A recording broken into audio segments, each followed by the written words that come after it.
Voy a empezar yo con Impedimenta. Bueno, os voy a mostrar un poco las apuestas fuertes de Impedimenta para este otoño, para este trimestre último del año o cuatrimestre.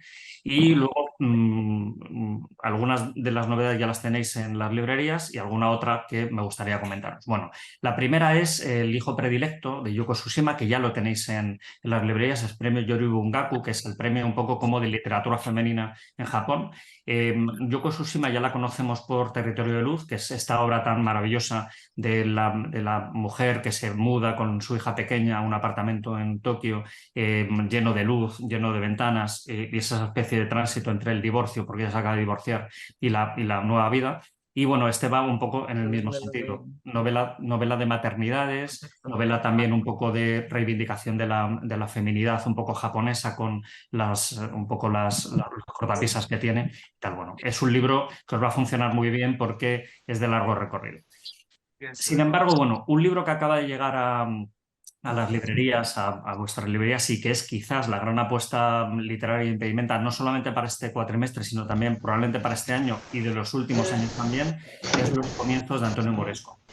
Antonio Moresco es un autor italiano, no muy conocido en España. Es un autor que ha publicado nada más un par de novelas en España, La Lucecita, creo recordar, en Anagrama, algún libro también en Alfa Decay, en Melusina, y es la primera parte de un ciclo literario que se llama Jockey de la Eternidad, Los Juegos de la Eternidad, que es una trilogía, que es una de los, en fin, de los proyectos literarios más ambiciosos e interesantes de los los últimos decenios, de las últimas décadas en el ámbito europeo.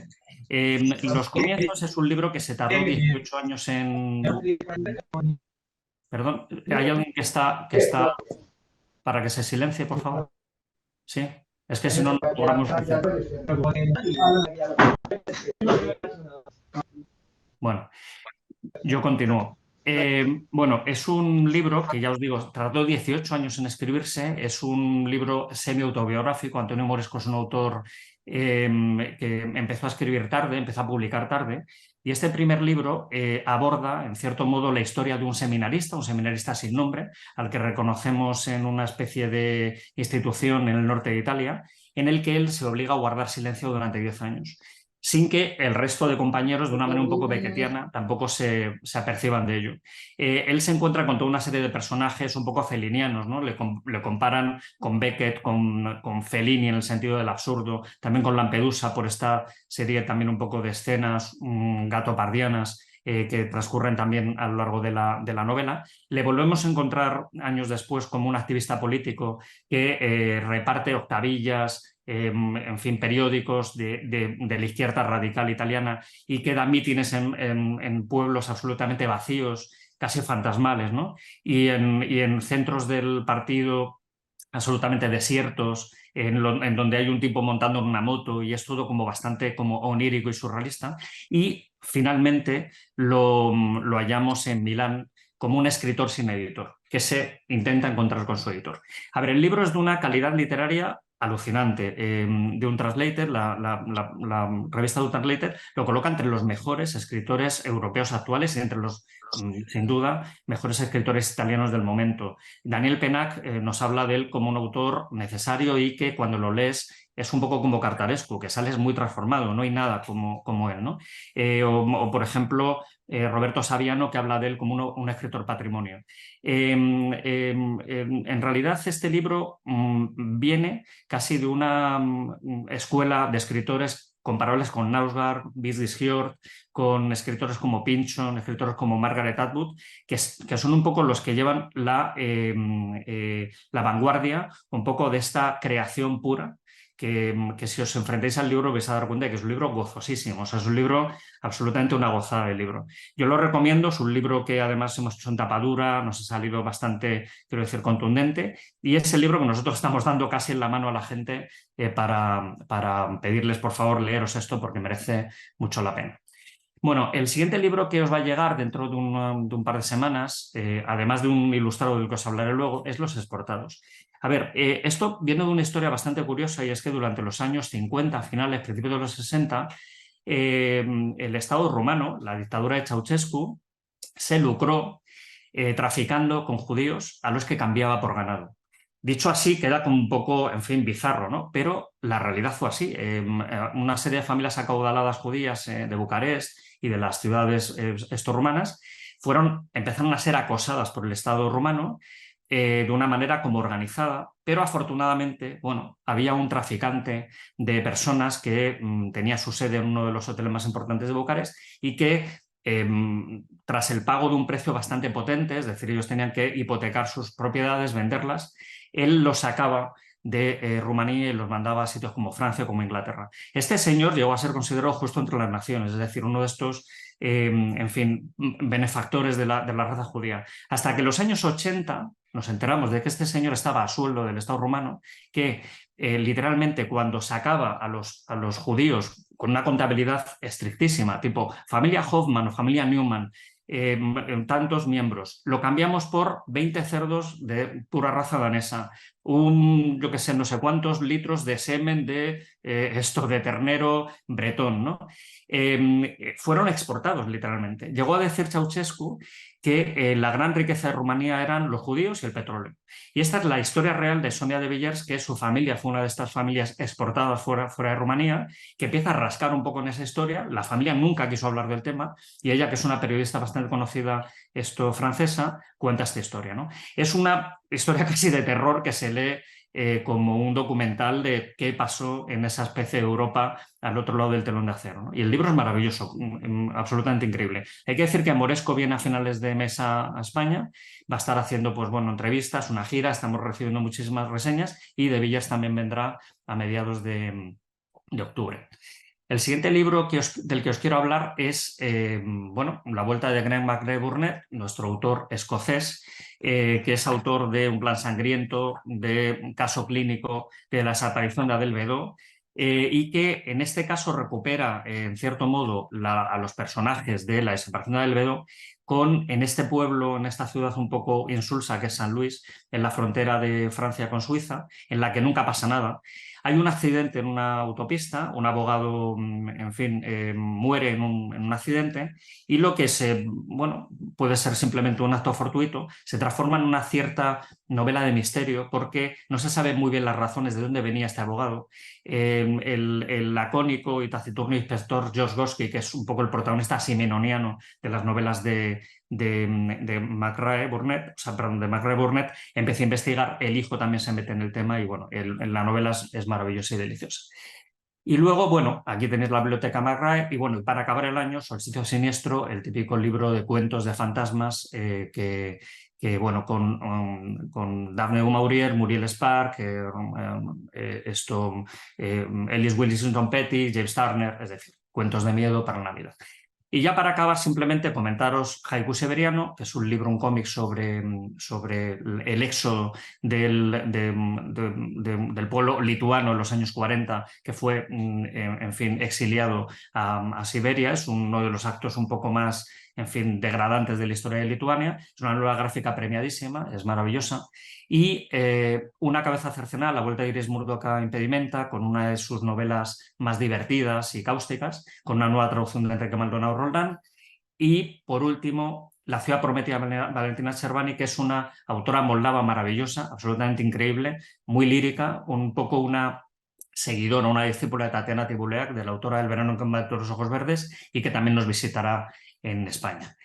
Madrina Muerte, también un libro ilustrado por Julia Sardá, a la que ya también conocemos por Mary que escribió Frankenstein. Y bueno, en fin, con esto se acaba la temporada. Insisto en que, bueno, siempre podéis escribirnos para pedirnos pruebas, pedirnos, en fin, datos, material de promoción, lo que queráis. Así que, bueno, doy paso a mi compañero Luis Solano de Asteroide y, bueno, en fin, muchas gracias.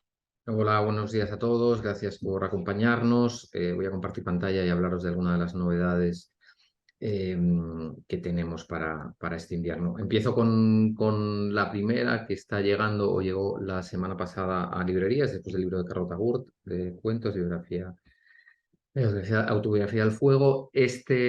es Mi padre alemán de Ricardo Duda, un periodista madrileño. Fue finalista del premio de no ficción que fallamos hace año y medio. Es un librito de 192 páginas. El proyecto tenía que haber sido la historia del padre de Ricardo, que es con el que se lleva 35 años, un padre que lo tuvo muy, muy mayor, y la historia de su vida, que llegó a España a finales de los 50. Y al final se convierte más bien, por un lado, son dos libros en uno. Uno es la relación entre un padre y un hijo cuando se llevan casi 40 años, y el otro es el descubrimiento de un secreto que ni el padre de Ricardo conocía, ni Ricardo tampoco, y es digamos, el pasado nazi de su abuelo. El padre de Ricardo nació en Prusia a finales de la Segunda Guerra Mundial y estuvo, vamos, como 15 años viviendo en campos de refugiados en Alemania, y cuando tenía 20 se instaló en España. Es un libro que combina la investigación y la literatura, y para nosotros es un honor haberlo podido editar. Os diría que cuando lo tenéis cerca le echéis un ojo, leáis 30 o 40 páginas, os aseguro que si lo hacéis no lo dejaréis. Vamos a hacer una promoción. La idea es hacer una promoción larga con Ricardo a lo largo de estos meses. O sea que si alguno leéis el libro, os interesa y queréis, si os ocurre hacer algún bolo con él, pues encantados de poder ponerlo en marcha. El segundo libro del que quería hablaros, y que algunos, yo creo que hicimos un envío a libreros a finales de julio, y que muchos lo habéis podido echar un ojo seguramente este verano, es este libro italiano, Nada es verdad, de Verónica Raimo, que ganó el premio Strega Giovani el año pasado, y también ganó el premio Viareggio. Es una novela contada en primera persona, en la que una chica joven, relativamente joven, bueno, pues habla un poco de su vida, de una madre, de unos padres obsesivos y bastante castradores, de una relación un poco disparatada con su hermano.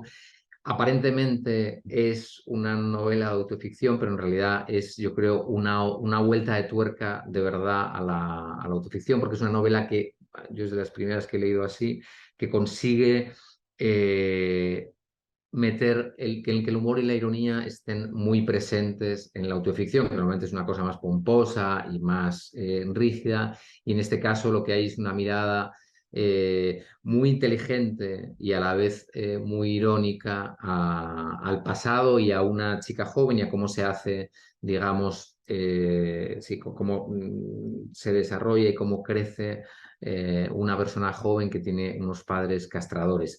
Yo creo que es una novela en la que cualquier lector encontrará ecos en ella de su propia vida, y que no os puedo, digamos, dejar de recomendar, de que de verdad leed, también os digo, un poco, y veréis cómo caéis enseguida en el embrujo del libro. La autora estará un par de días en Barcelona, esperamos una promoción importante. También hemos hecho una promoción de prensa anticipada, y las reacciones, igual que la de los libreros que habéis podido leer, están siendo espectaculares.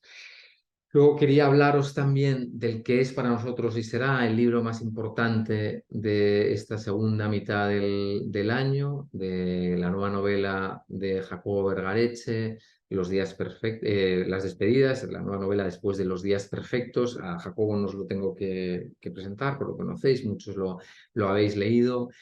Es muy difícil, yo lo sé, es muy difícil que un autor se enfrente a una segunda novela, como es esta de Jacobo. Normalmente me parece que muchas veces los autores decepcionan o no están a la altura, y lo que puedo garantizaros es que, al menos desde mi punto de vista, Las despedidas es mejor que Los días perfectos.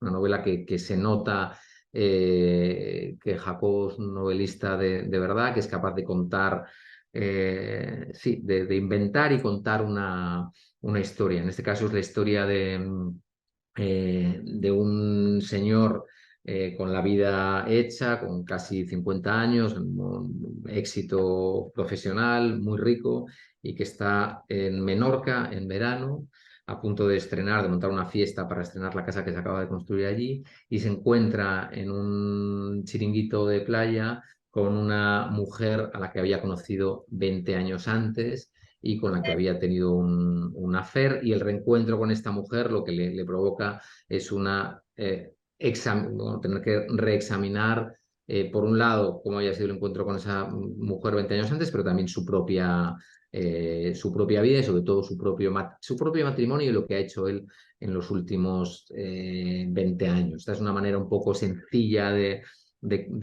contarla, aunque la novela tiene mucho más, tiene también un misterio del que no os quiero hablar para no destripároslo. Vamos a mandar ejemplares, estamos mandando esta semana ejemplares a librerías. El libro se pone a la venta el 2 de octubre, y como nosotros esperamos el mismo éxito, al menos que Los días perfectos, porque como os digo, realmente el libro es igual de bueno que el anterior, cosa que me parece que es muy difícil de contar. La idea es también moverlo por distintas ciudades, y moverlo a lo largo de meses, o que si se ocurre o os apetece hacer algún bolo con Jacobo, nos lo decís, y si no recibís en los próximos días un ejemplar, por favor, escribidme enseguida que os lo envío de nuevo, os lo hago llegar, pero bueno, si tuviera que recomendaros que leyerais un libro nuestro este año, leed este. Yo creo que hay muy pocas novelas o españolas recientes con este nivel y a la vez con la capacidad de llegar a tantísimos lectores. Una novela literariamente muy potente y a la vez muy efectiva, muy fácil de leer si queréis que lo diga así. O sea, os quiero también mencionar un libro muy especial, muy asteroide, os diría, El arte de coleccionar moscas, de Frederick Sjober, que va a tener un gran despliegue en Babelia un poco antes de su publicación. Es un libro muy especial, una especie de Edmund de Waal, por decirlo de alguna manera, un libro que mezcla autobiografía con ensayo. Tiene algo también eh, de filosofía, en el mejor sentido de la palabra, de escuela de vida, y es un libro que parte de una pasión del autor, que es coleccionar moscas de las flores, es decir, unos bichos que son parecidos a las abejas, y bueno, y a partir de ahí pues les sirve para hablar de mil cosas. Un libro que no me gustaría que os pasase desapercibido, y el último del que os hablo en mi último minuto y medio es Los hijos dormidos de Antonio Passerón, autor francés, un libro publicado en Francia el año pasado. Un libro espectacular que es un poco novela, un poco crónica y un poco memoria, y básicamente es un libro que combina dos hilos narrativos. Por un lado, va sobre el SIDA y por un lado sobre la muerte de SIDA de un tío del autor, su mujer y su hija, a finales de los 80, su hija pequeña, que nació cuando su madre era seropositiva, y el tabú, digamos, que en los años 90 o finales de los 80 había en torno a los enfermos de SIDA, y combina esa parte que es más autobiográfica con un reportaje sobre la epidemia de SIDA, sobre todo en Francia y en Estados Unidos. Es decir, cuándo se descubre el virus, cuándo se detectan los primeros casos, cuándo se consigue testarlo, preparar los primeros test, cuándo se consiguen las primeras medicamentos y cómo además, digamos, dentro dentro de la epidemia hay mucha novela, sobre todo por las luchas entre los equipos de investigación americanos y franceses, que se iban boicoteando entre sí, y que en realidad estas luchas retrasaron bastante la lucha contra la pandemia.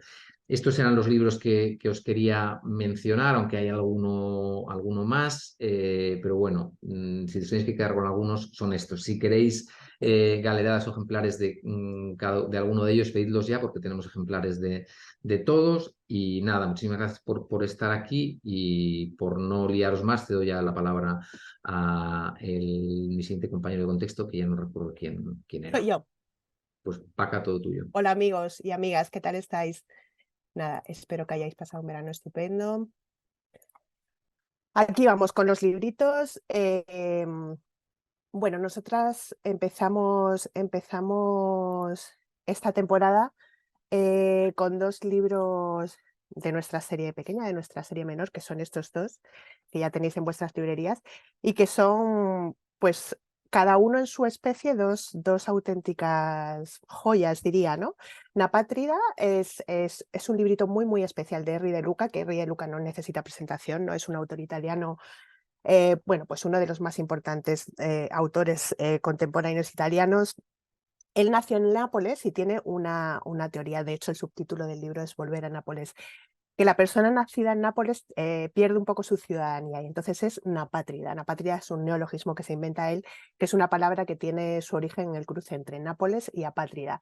Y todo el que nace en Nápoles lleva en su sistema nervioso instalado una especie de localizador que la ciudad implanta en los que nacen allí, ¿no? Este es un poco el supuesto del que parte. Este libro es eso, una respuesta a esta idea, y es un libro súper especial, es un libro más autobiográfico, es un recorrido, bueno, pues por la personalidad de Nápoles, por las calles, por su infancia, por el paisanaje de la ciudad, por los personajes, que es una ciudad que él abandonó a los 18 años. Tiene su estilo tan especial de escritura, ese nervio poético que infunde a todo lo que escribe, en el que a una música casi diría y pensamiento, y bueno, da vida a un Nápoles tan real como imaginario. Es un libro realmente súper emocionante, tiene 144 paginitas, es una, para los admiradores de Henri de Luca y para cualquier tipo de lector, es un libro realmente precioso y emocionante. Tiene un capítulo largo y otros capítulos cortos, y el primer capítulo, que tiene unas 50 páginas, se lee sin, o sea, como sin aliento, ¿no? Es realmente súper, súper bueno, tiene un pulso literario increíble. Esto es una joyita, un librito muy especial, muy breve, como veis. Se titula La soledad del ser. Su autora es Elizabeth Cady Stanton, que es una pionera de la lucha de los derechos por la mujer. Fue sufragista, abolicionista. En la foto que hemos puesto aquí está con sus compañeras de la Asociación Nacional Estadounidense por el Sufragio Femenino, que fue justo su discurso de despedida tras estar años al frente de esta asociación. Es lo que recogemos en este libro, aparte de una cronología que cuenta su vida. Entonces, Elizabeth defiende la plena autonomía de las mujeres, partiendo de una idea muy, muy sencilla y muy simple, ¿no? La absoluta y radical soledad en la que se desarrolla la existencia de todo ser humano. Su sencillez y, en cierto modo, pues su lógica hacen de este libro tan breve un arma muy poderosa, ¿no? Y muy contundente, y lo convierte en un texto de gran calado moral. Bueno, lo hemos acompañado con un par de citas de Diane Gornick que nos parecen muy, muy reveladoras. Apenas sabía quién era Elizabeth Cady Stanton cuando, en algún momento de aquella década crucial, una feminista puso en mis manos La soledad del ser, el último discurso público que dio, y sentí tanta la conmoción como la euforia de darme cuenta de que ya habíamos estado aquí antes. Bueno, es un libro realmente muy, muy especial. Paso súper rápido por Diario de un peón, de Thierry Metz. Nada, una sola pincelada. Thierry Metz fue un poeta que se ganó la vida haciendo 1000 cosas, como temporero, trabajando en fábricas, en mataderos, en la construcción. Y este libro es un texto indispensable en la literatura proletaria, escrito a media voz con una prosa condensada, donde consigna un poco sus impresiones. Es un poco la cara B del andamio, pero es un libro muy, muy bonito realmente, y muy especial y muy conmovedor. Me voy ya a la coedición que publicamos en octubre con Errata Naturae. Se titula Memorias de una actriz en el Gulag. Su autora es la rusa Tamara Petkevich. Tamara gozó de una infancia, bueno, privilegiada en la hermosa, aunque por aquel momento ya empobrecida, Petrogrado de los primeros años del régimen soviético. Su familia tenía convicciones revolucionarias, estaba afiliada al Partido Comunista Bolchevique, pero a pesar de esto, cuando ella tenía 17 años o así, arrestaron a su padre en la Gran Purga, y bueno, enseguida toda la familia pasó a engrosar la categoría de enemigos del pueblo, ¿no? Por eso, años más tarde, Tamara fue condenada a 7 años de trabajo en el Gulag. Y esto es lo que cuenta este libro, Memorias de una actriz en el Gulag. Tamara conoció, pues, como podréis suponer, todos los círculos del infierno estalinista, bueno, sobreviviendo en unas condiciones realmente terribles. y desarrolló muchos oficios durante su estancia en el Gulag, entre ellos el de actriz, ¿no? Allí es donde aprendió a ser actriz. Luego, después, cuando salió, se hizo actriz profesional, pero fue en los campos donde aprendió su oficio. Bueno, pues el relato de Tamara es realmente un relato único que da un testimonio pues, del poder del arte para salvar vidas y Petkevich pasa de una dificultad a otra, bueno, pues sin perder jamás su coraje, su deseo de vivir y su capacidad de amar, ¿no? Es un registro de primera mano de las atrocidades cometidas en la Rusia stalinista y también un testimonio urgente del rechazo radical a cualquier dictadura. Es un libro grandioso, la verdad, uno de esos testimonios inolvidables. Os hablo también del libro de las despedidas de Velibor Čolić. Ya sabéis que Velibor Čolić nació en una ciudad bosnia que ya no existe. Es un autor del que este es el tercer libro suyo que publicamos. En Los Bosnios, el primero nos relató la irracionalidad de una guerra entre vecinos, ¿no? En el corazón de Europa. En Manual de Exilio nos cuenta su experiencia como refugiado en Francia, y aquí en el libro de las despedidas se podría decir que es una especie de continuación del Manual de Exilio, donde narra el periplo que supone aspirar a ganarse la vida como escritor cuando él es un extranjero en la lengua francesa, ¿no? Incluso pretender conseguir el premio Goncourt, ¿no? Que está entre sus expectativas. Con una escritura austera pero lírica, como siempre hace Velibor, y muchísimos momentos hilarantes. Es un libro muy divertido. Bueno, pues sus aventuras están impregnadas de una sinceridad y un desparpajo que realmente desarman, ¿no? Es ese tipo de escritor que, habiendo tenido una vida plena de dificultades, como pueda ser, no sé, otros escritores de nuestro catálogo, como Quintui, realmente su escritura es la de alguien que renace y mira el mundo de una forma muy, muy especial. Y os hablo ya muy rápidamente de los dos últimos libros. Uno sería Cárcel de mujeres, de María Carolina Gil, que fue una escritora y crítica literaria chilena que mata a su amante de varios disparos en 1955. Nunca se conocieron los motivos, pero fue condenada a pasar años en prisión por ello, ¿no? Esa estancia le dio la oportunidad de escribir este libro, que es una obra súper singular, innovadora, una mezcla de ficción y realidad, en la que describe y reflexiona sobre el universo carcelario femenino y que resultó tremendamente rompedor en su momento, pues al hablar de crímenes, de la vida en la prisión y del deseo femenino, ¿no? Del deseo entre mujeres. Y es un libro, bueno, es una especie de puñetazo, pero está súper, la verdad. Y ya muy, muy rápidamente os hablo del último librito, que también irá en serie menor como los dos primeros que os he enseñado, que es este de Marcel Sauveort, que se titula Déjeme. Lo hemos puesto mal en la programación, hemos puesto de tú, pero es de usted, ¿vale? Es Déjeme.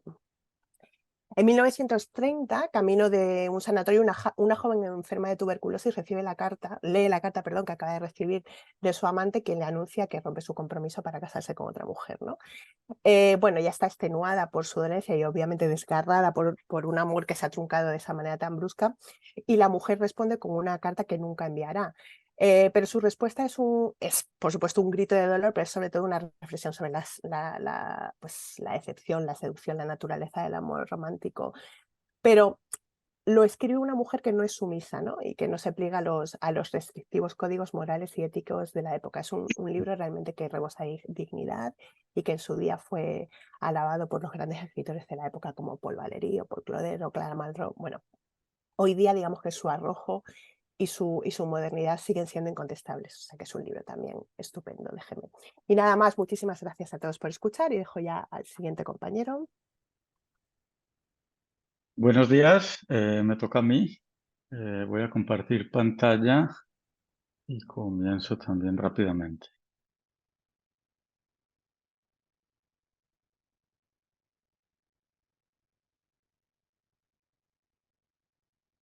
Bueno, comenzamos con... Voy a hablar primero de algunos libros que ya salieron, ya están en librerías, pero me interesa volver a anotar. Este libro, La conejera de Tesganti, es el primero. El libro que enviamos a muchos de ustedes antes de irnos de vacaciones con la idea de que pudieran leerlo y hojearlo. Es una, sin duda, de las apuestas del catálogo. Es una autora joven estadounidense, ganadora del National Book Award. el año pasado con esta novela, que además es su primera novela y es la autora más joven en haber ganado el National Book Award y fue todo un fenómeno. Es una primera novela, como les decía, tanto en las cartas y con los que he podido hablar, deslumbrante, coral, con momentos realmente brillantes en la historia de la literatura. Eh, para quienes pudieron verla, estuvo también del libro de la semana en Babelia el sábado pasado y, y está teniendo y va a tener mucha prensa, tiene muchos periodistas escritos a una rueda de prensa que va a ser, así que esperamos que siga teniendo muchas noticias.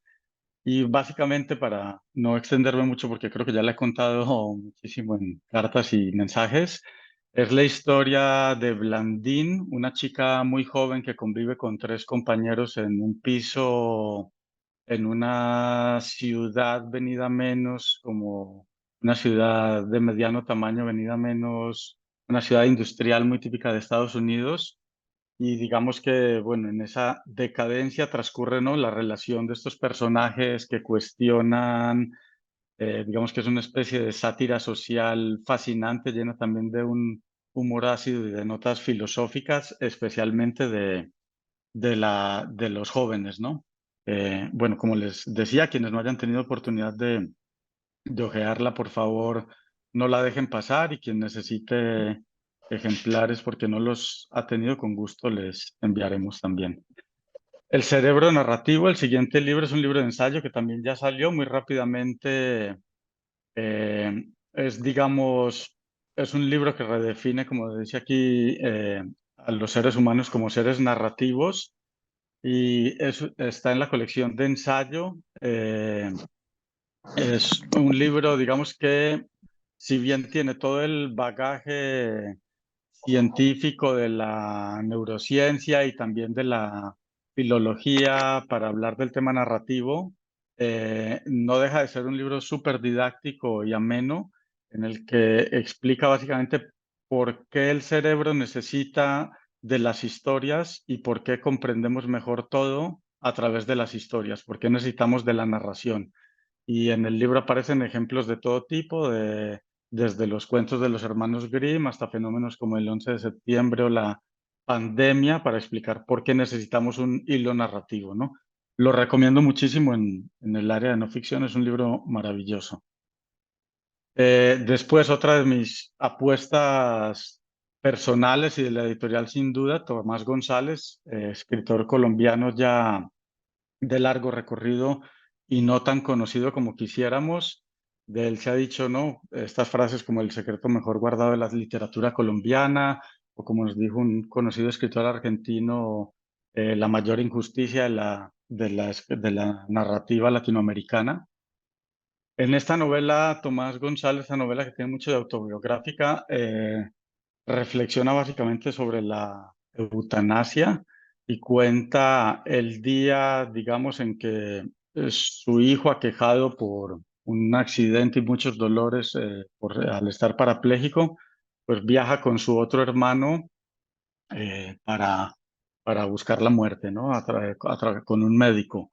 Todo esto está lleno de reflexiones 20 años después, de un pintor que cuenta, digamos, esa tragedia familiar, pero en un tono nada lastimero como tal, en un tono muy especial, muy sereno, si se puede decir así, incluso permitiéndose a veces sentido del humor. Y no me extiendo mucho en este libro porque ya he hablado de él ampliamente también, pero de nuevo lo que sí les digo es que de verdad es un autor que merece estar entre los 5 autores latinoamericanos vivos más importantes, y es un autor que necesita un espacio en la historia de la literatura hispanoamericana, y lo recomiendo muchísimo a quienes no hayan tenido la oportunidad de leerlo.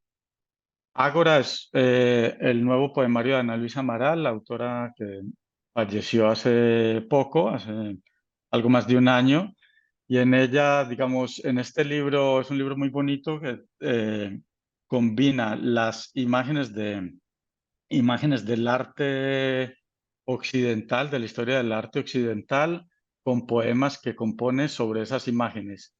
No se trata exactamente de una descripción del cuadro como tal, sino de una reinterpretación, y como siempre hace o hacía ella con su poesía, con visos muy modernos y muy de crítica social, ¿no? De los naufragios en el Mediterráneo, las migraciones, la justicia social, bueno, todo eso está en diálogo con esas obras de arte.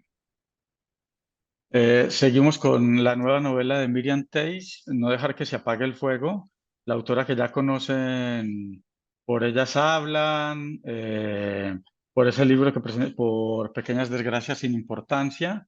Y este libro se parece bastante a Pequeñas desgracias sin importancia. Como saben, la autora siempre narra o tiende a narrar desde el punto de vista autobiográfico, porque su familia perteneció y ella también mucho tiempo a una comunidad menonita, y desde ese punto casi siempre nos habla. En esta ocasión otra vez es una historia bastante dura, pero como ya pudieron ver en sus novelas anteriores, son novelas que también en general reconcilian con la vida y las situaciones duras que presenta, y se permite también un sentido del humor muy, muy característico y especial. Si digamos en Pequeñas desgracias sin importancia hablaba más de su relación con la hermana, si bien la vida familiar o la relación con la hermana, en este caso es el paso por 3 generaciones, por la nieta, que es ella, la madre y en especial la abuela. La hija es expulsada del colegio por malas conductas y por pelearse con las compañeras, y digamos que en esos momentos de reeducación familiar en la casa por la expulsión del colegio, la abuela se permite, digamos, enseñarle que hay muchas maneras de pelear y luchar y defender, pues, la autonomía y, y la libertad, y que lo importante, y de ahí el título, es no dejar que se nos apague nunca ese fuego interior. Como decía, es una novela preciosa, de un homenaje a las madres, pero en especial a las abuelas. Continuamos con Perros de paja de John Gray, es el filósofo inglés del que tenemos publicado 5 o 6 libros. Este es, digamos, su libro más importante que rescatamos, un libro publicado ya hace unos 20 años, y es, digamos, el libro que la crítica coincide en decir que es su obra más importante, y en este caso reflexiona sobre los humanos y otros animales, como dice el subtítulo, y un poco en la línea que él siempre ha tenido, ¿no? Con cuestionar esta falsa idea de progreso que nos ha llevado a muchos errores en general, a las guerras, etcétera, y en este caso más enfocado a, a llevarnos, ¿no? A creernos como una especie única y que está por encima de otros seres vivos. Bueno, es un libro con una mirada muy filosófica, muy aguda, muy crítica y ecologista, por supuesto. Babuino es un libro de cuentos de Najamari Ait, la autora danesa de la que publicamos un libro que es el de Si la muerte te quita algo, devuélvelo. Ese libro era un libro autobiográfico sobre la pérdida de su hijo, y en este caso vuelve con un libro de cuentos con un hilo narrativo común o con una temática común.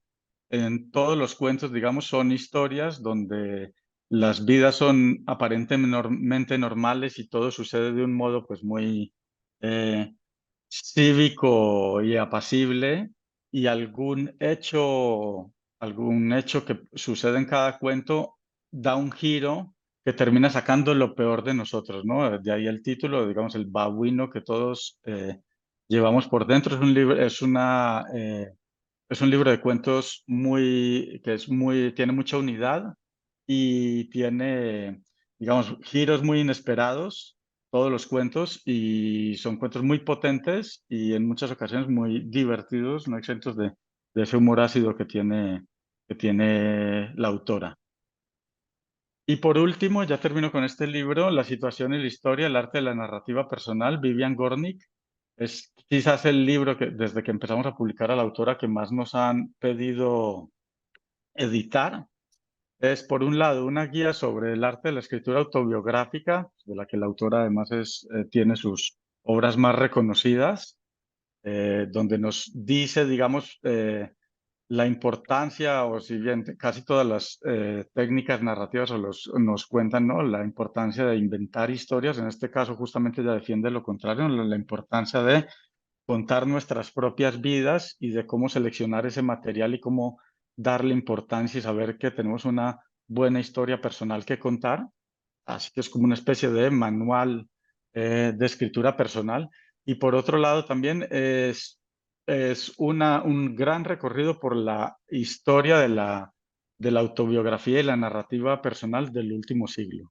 Es, por supuesto, una pequeña obra maestra muy estilo Vivian Gornick, con esas dos vertientes. Y con este libro termino ya y cedo la palabra a Diego. Puede compartir pantalla.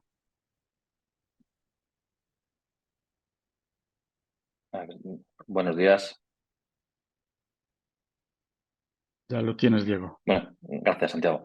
Me toca terminar la presentación. Bueno, empezamos esa temporada en Nórdica con Ali Smith, la autora del Cuarteto Estacional, con su última novela, Fragua. Este libro, que es independiente del cuarteto, ha sido considerado como la coda del mismo, no tanto porque tenga continuidad en lo que cuenta, sino porque trata temas que ya había empezado a tocar en el cuarteto. Sabéis que Ali Smith es una autora que nos entusiasma, su visión de la literatura y del mundo contemporáneo, su participación política está muy presente en este libro, un libro sobre las consecuencias de la lucha por la libertad en todos los tiempos. Posiblemente es uno de los libros más accesibles para todos los tipos de lectores que no han entrado todavía en la obra de Ali Smith y que quieran empezar. Como digo, no tiene nada que ver con el cuarteto, solamente tiene que ver la actualidad, la visión del mundo, ese compromiso con la literatura, con los juegos literarios que Ali Smith siempre establece. Os recomiendo muchísimo su lectura, creo que os va a entusiasmar. La crítica ha empezado ya a reseñar el libro poniendo como una de las grandes obras de los últimos años. De hecho, en la lectura de la semana pasada, Gonzalo Torné decía que esta autora será la más influyente dentro de unos años, se considera como la voz más destacada de las últimas décadas en la literatura mundial. El limbo de los cines, de Luis Mateo Díez y Emilio Urueruaga, un libro de cuentos inéditos que tienen como protagonista el cine y sobre todo las salas de cine.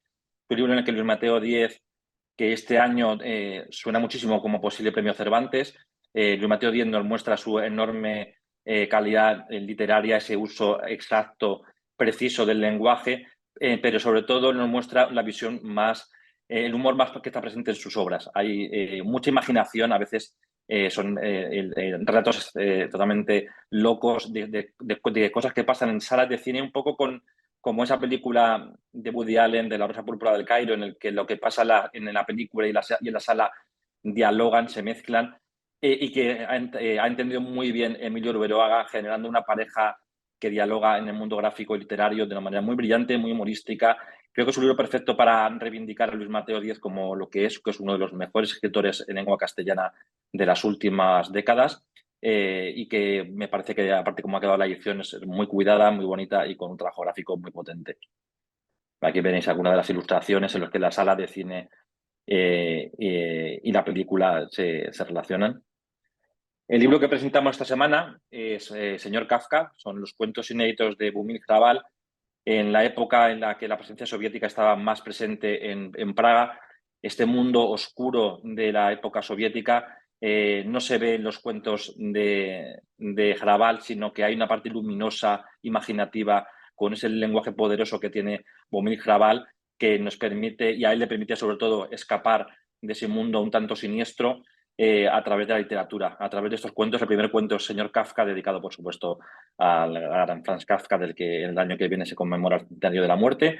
Es, como siempre pasa con Hrabal, son cuentos muy locos, con un universo muy personal, muy particular, pero que cuando lo vas leyendo vas entrando completamente en ese mundo del este de Europa que también retrataba Boumil Hrabal con ese lenguaje, como digo, único. De hecho, sobre este libro, Milan Kundera dijo que era una increíble unión de humor terrenal e imaginación barroca. En la colección Ilustrados, ya de cara a Halloween, el gran clásico sobre Halloween, la leyenda de Sleepy Hollow, de Washington Irving, ilustrado por Idoia Iribertegui, en una edición muy cuidada, con traducción de Maite Fernández y del equipo de Villar de Letras, de traductores. Pues aquí algunas de las ilustraciones del libro.